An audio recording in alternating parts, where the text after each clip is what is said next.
मथुरा से बड़ी खबर मिल रही है, जहां पर 2 तस्करों को गिरफ्तार किया गया है। अफीम समेत 2 तस्कर यहां गिरफ्तार किए गए। नेपाल बॉर्डर से तस्करी हो रही थी। 3 किलो अफीम की बरामदगी की गई। 30 लाख रुपए की अफीम की बरामदगी की गई है। एक कार से यह सब कुछ मिला।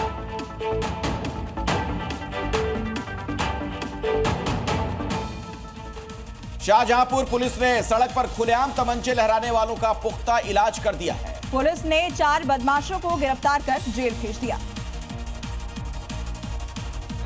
पहले सड़कों पर बाइकें चलाते हुए तमंचे लहराए, खुद को निको गैंग का बदमाश बताया, खुलेआम तमंचों की नुमाइश की, सड़क पर दबंगई दिखाई, सोशल मीडिया पर डींगे हाँकते हुए अपना वीडियो वायरल किया। लेकिन इन्हें शायद मालूम नहीं था कि ये उत्तर प्रदेश है और यहाँ बदमाशों की जगह सीधे जेल में है। 1 जुलाई को वीडियो वायरल हुआ, 2 जुलाई को पुलिस ने केस दर्ज कर लिया और 17 जुलाई को इन्हें गिरफ्तार कर लिया। पहले दबंगई दिखा रहे थे, अब कान पकड़कर गिड़गिड़ा रहे हैं। योगी फोर्स ने ऐसा सबक सिखाया कि अब माफी मांग रहे हैं, लेकिन पुलिस ने इनको इनकी असली जगह यानी जेल की सलाखों में पहुंचा दिया। इस वक्त की बड़ी खबर आगरा से है, जहां पुलिस ने एनकाउंटर किया। पुलिस और बदमाशों के बीच यहां मुठभेड़ हुई है। मुठभेड़ के बाद 2 बदमाश गिरफ्तार कर लिए गए हैं। बदमाशों से अवैध असलहा बरामद किया गया है।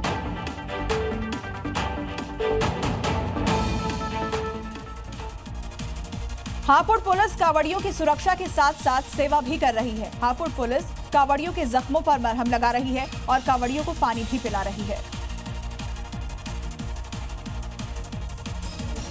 सावन के महीने में कांवड़ियों की सेवा कर हापुड़ पुलिस भी पुण्य कमा रही है। हापुड़ जिले की हाफिजपुर थाना पुलिस कांवड़ियों की सुरक्षा के साथ साथ उनकी जी जान से सेवा भी कर रही है। हाफिजपुर थाना पुलिस कांवड़ियों के शिविरों में कांवड़ियों के जख्मों पर मरहम लगा रही है, कांवड़ियों को पानी पिला रही है और कांवड़ियों की थकान दूर कर रही है।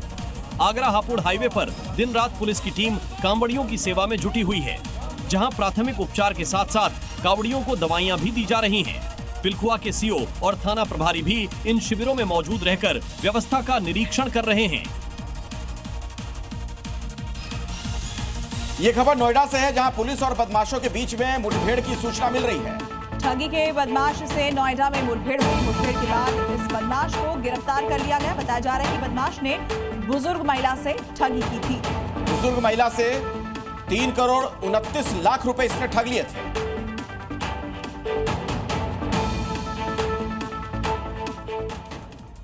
अगली खबर बिहार से है, जहां मुंगेर में कांवड़ियों का उत्साह देखते ही बन रहा है।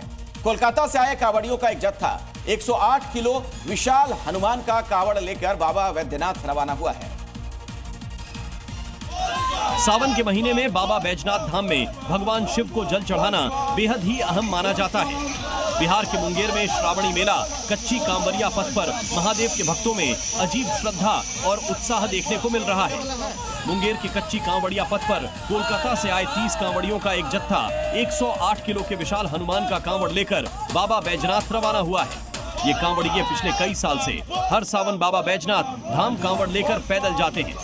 108 किलो की हनुमान जी की इस मूर्ति को तैयार करने में 3 महीने लग गए। साथ ही इसके निर्माण में करीब 60,000 रुपए खर्च भी हुए। अपराध की दुनिया से आ रही बड़ी खबरों पर अब एक नजर डाल लीजिए। इस तस्वीर को देखिए। इस शख्स ने महिला पर 1-2 नहीं बल्कि ताबड़तोड़ थप्पड़ों की बरसात कर दी है। वीडियो यूपी के हापुड़ का बताया जा रहा है, जहां शराब पीकर गाली गलौज करने का विरोध करने पर एक युवक ने महिला पर थप्पड़ बरसा दिए। इसमें महिला घायल हो गई। आसपास खड़े लोगों ने भी महिला को बचाने की कोशिश नहीं की। शिकायत के आधार पर पुलिस ने महिला का मेडिकल कराकर उसे घर भेजा और आरोपी के खिलाफ कार्रवाई में जुट गई है। राजस्थान के झालावाड़ में अकलेरा रेंज में अतिक्रमण हटाने पहुंची वन विभाग की टीम पर स्थानीय लोगों ने हमला कर दिया। हमलावरों ने पथराव किया, सरकारी वाहनों को नुकसान पहुंचाया। इस हमले में 7 वन कर्मी गंभीर तौर पर घायल हो गए। हमलावरों की संख्या 30 से 40 बताई जा रही है। हमले में विभाग की सरकारी जीप, बोलेरो कैंपर और जेसीबी मशीन को क्षतिग्रस्त कर दिया गया। हमलावरों ने पत्थरबाजी कर वाहन के कांच तोड़े और कर्मचारियों को घायल कर दिया। वन विभाग की टीम ने किसी तरीके से भागकर जान बचाई है। वन विभाग की शिकायत पर 35 लोगों के खिलाफ मामला दर्ज कर लिया गया। बिहार में अपराध कम होने का नाम नहीं ले रहा। इस बार सीतामढ़ी में आपसी वर्चस्व में युवक की हत्या कर दी गई। 3 अज्ञात अपराधियों ने दिन दहाड़े एक युवक की गोली मारकर हत्या कर दी। मृतक की पहचान आदित्य कुमार के रूप में हुई है। मौका वारदात से 6 खाली कारतूस बरामद किए गए हैं। मृतक आदित्य आपराधिक गतिविधियों में शामिल था और शराब तस्करी का काम भी करता था। पुलिस को कई दिनों से उसकी तलाश थी। यूपी के फतेहपुर में जमीन विवाद को लेकर दंगल हो गया। 2 पक्ष आपस में भिड़ गए, जिसके बाद मारपीट और बवाल होने लगा। दरअसल दबंग जेसीबी लेकर जमीन पर कब्जा करने पहुंचा था, लेकिन दूसरे पक्ष ने उन्हें दिया, जिसके बाद कहासुनी हुई। बहस इतनी बढ़ी कि मारपीट होने लगी। फिलहाल पीड़ित की शिकायत के बाद मामले की जानकारी में जुट गई है। पंजाब में नशे के खिलाफ चल रहे अभियान के तहत अमृतसर में पुलिस और आबकारी विभाग ने बड़ी कार्रवाई की। कार्रवाई के दौरान 2150 लीटर अवैध शराब बरामद की गई है, जिसे मौके पर ही नष्ट भी कर दिया गया। ये कार्रवाई मुखबिर की सूचना पर की गई। फिलहाल पुलिस नशा तस्करों की तलाश में जुटी हुई है। अब खबर गाजियाबाद से है, जहां पर बदमाशों का एनकाउंटर हुआ है। मुठभेड़ में 2 शातिर बदमाश गिरफ्तार किए गए हैं। आपको बता दें कि 14 जुलाई को लूट की वारदात में ये दोनों शामिल थे। दोनों बदमाशों के पैर में गोली लगी है। 2 तमंचे बरामद किए गए, कारतूस और 4 लाख कैश भी इनके पास से मिला है।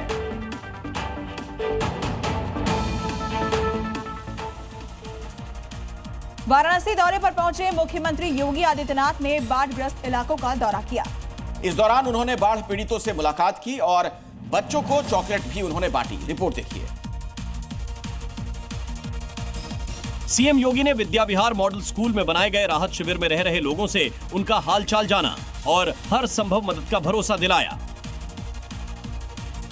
इसके साथ ही सीएम योगी बच्चों से भी बातचीत की और उन्हें चॉकलेट भी दी, जिससे बच्चों के चेहरे खिल उठे। इसके अलावा उन्होंने राहत कार्यक्रम के तहत 12 पीड़ित परिवारों को राशन और जरूरी सामान से भरे किट भी वितरित किए। इस मौके पर उन्होंने अधिकारियों को निर्देश दिया कि सभी जरूरतमंदों तक समय पर मदद पहुंचे और किसी को भी कोई परेशानी न हो। और अब खबर संभल से है, जहां चंदौसी में प्राचीन विश्वेश्वर महादेव मंदिर का जल्द ही जीर्णोद्धार होगा। राजस्व विभाग की टीम की ओर से मंदिर का निरीक्षण किया गया। संभल जिले के चंदौसी का प्राचीन विश्वेश्वर महादेव मंदिर फिर से सुर्खियों में है। प्राचीन विश्वेश्वर महादेव मंदिर का जीर्णोद्वार अब जल्द होगा। मंदिर के जीर्णोद्वार को लेकर संभल के डीएम राजेंद्र पेसिया ने राजस्व विभाग से रिपोर्ट मांगी है। राजस्व विभाग की टीम ने मंदिर का निरीक्षण किया और मंदिर की जमीन की नपाई कर दस्तावेजों की जांच की। प्राचीन विश्वेश्वर मंदिर चंदौसी के मुस्लिम बहुल इलाके जारई गेट में स्थित है। हिंदू संगठन लंबे वक्त से प्रशासन से मंदिर की जमीन को अवैध कब्जे से और गंदगी से मुक्ति की मांग कर रहा है। अब दिखाते हैं आपको अलग अलग राज्यों की कुछ बड़ी खबरें। पंजाब सरकार ने भीख मांगने वाले बच्चों को लेकर बड़ा फैसला किया है। अब सार्वजनिक स्थलों पर भीख मांगते दिखने वाले बच्चों और उनके साथ मौजूद वयस्कों का डीएनए टेस्ट करवाया जाएगा। सरकार का मकसद ये पता लगाना है कि बच्चे वाकई उनके बायोलॉजिकल माता पिता के साथ हैं या नहीं। अगर डीएनए जांच में रिश्ते की पुष्टि नहीं होती तो संबंधित वयस्कों पर सख्त कानूनी कार्रवाई की जाएगी। ये कदम बच्चों की तस्करी और शोषण रोकने की दिशा में अहम माना जा रहा है। सावन में शिव भक्तों की सेवा में उत्तर प्रदेश पुलिस का मानवीय चेहरा सामने आया, जहां हापुड़ में पुलिसकर्मी कांवड़ियों के पैरों में मरहम लगाते नजर आए। हरिद्वार और गढ़मुक्तेश्वर से जल लाकर लौट रहे शिव भक्तों के पैरों में यूपी पुलिस ने मरहम लगाया।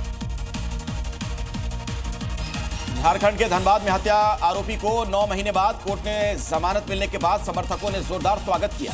यहां माला पहनाकर और ढोलक सिंह जिंदाबाद के नारे लगाए गए। आपको बता दें कि चर्चित बुधन मंडल हत्याकांड में अभिषेक उर्फ ढोलक सिंह को मुख्य आरोपी बनाया गया था। सावन में शिव भक्तों की भक्ति और आस्था के कई रूप देखने को मिलते हैं। इसी सूची में बुलंदशहर के नीरज और सनी की भक्ति ने लोगों का ध्यान अपनी ओर खींचा, जहां हरिद्वार से कावड़ लाते वक्त उन्होंने अपनी दादी को कावड़ में बिठाकर 280 किलोमीटर का सफर तय किया है। दोनों का कहना यह है कि उनका सपना था, जिसे अब भोले की कृपा से वो पूरा कर रहे हैं। रुड़की में कांवड़ यात्रा के दौरान आस्था के साथ पर्यावरण संरक्षण का संदेश भी देखने को मिला है। एक शिव भक्त ने अपनी स्कूटी पर हरी घास लगाकर ये संदेश दिया कि हरियाली से ही जीवन है। शिव भक्त ने बताया कि कोरोना काल में उन्होंने अपनी 3 साल की बेटी को ऑक्सीजन की कमी से खो दिया था, तभी से उन्होंने पर्यावरण बचाने का संकल्प लिया। जी न्यूज़।